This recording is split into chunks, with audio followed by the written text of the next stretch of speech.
Hi guys, so this is our back and shoulder workout. We started with a lat pull down set, which we're going to go into now. We did 8, 12, 15, so it's a Jake set. As you can see, making some serious lat gains.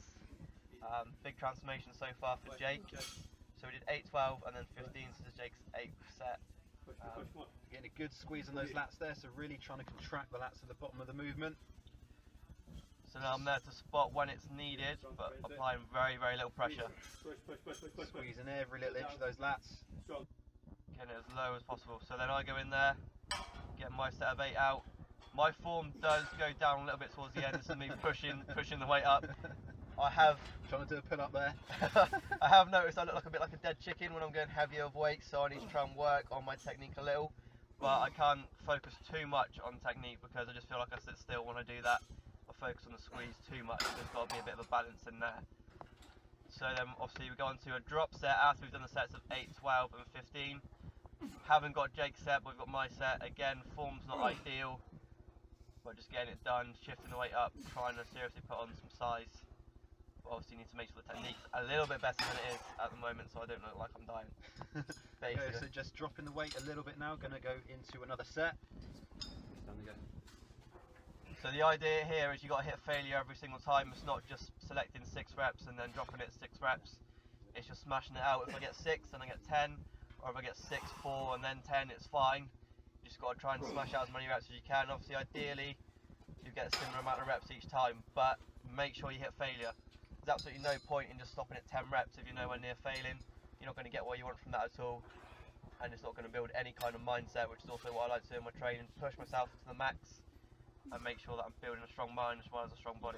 Good, so Jack's gone for a wider grip on this set, just to engage those lats a little bit more, just to fatigue them right to the end. So the last few reps in here, you can see very little weight on there. Pushing. But it's not easy. Those of you who don't drop settings know exactly what I mean. If you haven't, then you need to get that into your training. So we're into T-bar rows. There's 4 sets of 10. For some reason, Jake decided to put himself in the gym, which you can see right now. Again on here, for some reason, Jake's got great technique and my technique just sucks and I look like an absolute noob when I'm doing this. But so you want to feel a good stretch on the T-bar rows at the bottom of the movement, really stretching that back, trying to keep those elbows in, really squeezing the top traps as well. Here's Jack's set here. So at the start, technique's pretty good, but then it decides to suck halfway through, but that's what we're here for as well. These videos are really going to help me with my technique, I think, as well. But yeah, again, getting that squeeze in, really leading the movement with the elbows for as many reps as you can. Trying to push right the way to the end, getting as many reps in, hitting failure. So as you can see now, getting to that point of failure where I'm really struggling to get the weight up. Push through, don't stop there. So it's an ideal time to train with a partner when that person's pushing you. You'll see in the shoulder press as well. Just a bit bored there, just looking around. Oh, here we go. Jake's decided to lift, that's good. What do you want to be in the gym for? Here we go. So we've done 3 sets of 12 in here, so between 10 to 12. I never really like to choose a dead set rep because I feel like that's just limiting yourself before you start. But when you know the exercises, like kind of the weight that you use, then you can do that. But in here, actually for the first set of each of ours, we went a little bit too light, so we decided to push a few more reps out. Those faces. Face games. Slightly look like you shit yourself, but it's fine. He did that earlier, so I don't know why he did that again. Had a bit left in the tank. So then we're straight into rear delt flies, bent over, trying to get that squeeze in to work the rear deltoids. Obviously shifting a little bit less weight now. Trying to focus on that contraction as well. Keep pushing. Jake's in serious focus mode here. Good technique. See, look at those traps, man. Working them hard. Get a good squeeze, trying to get those elbows as high as we can. Obviously it's going to be tough after that shoulder press. But again, going to fatigue. Oh yeah! Right, so in here I decided to smash it out. For some reason I thought I could only do, I think I went for 22, something like that. 22s, 25s? Something like that, yeah, and it was just far too light, completely underestimated myself. Yeah, Jake's just in like Buddha mode, meditating.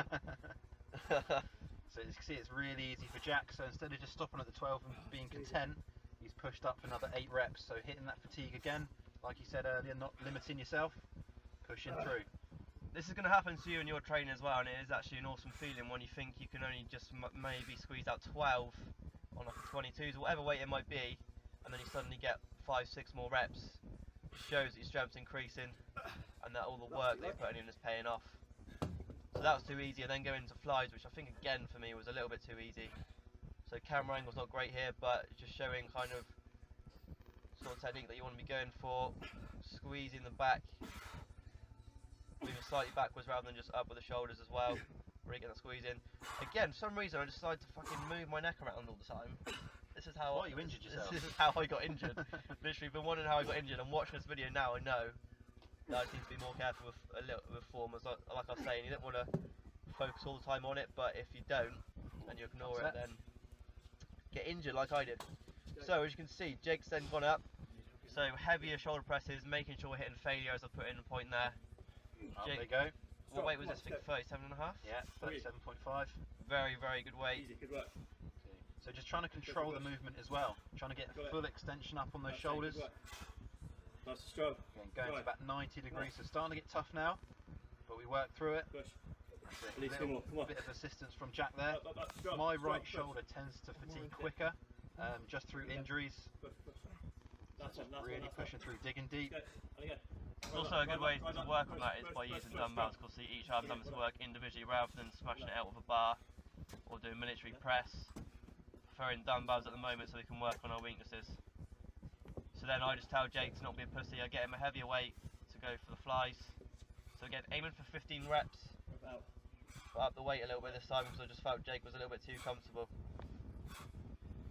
You need to get to that point in the gym as well where you understand that you need to push yourself every single set and not hold back. 5 more. No point doing a half-hearted set if you're not feeling the muscle burn by the end of it.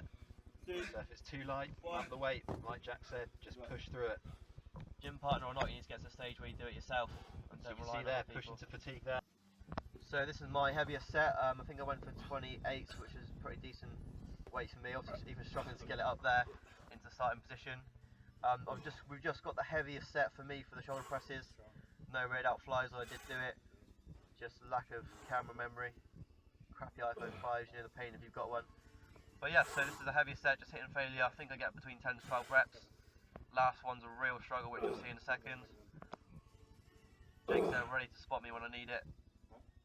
Really, there we go, slight spot there. So this is the last rep now. So that's what we did in the gym. Back and shoulder workout, just a quick overview. Thank you for watching, guys. Do comment, rate and subscribe. Let us know what you think and let us know what you do for back and shoulders. Thanks for watching. Thank you.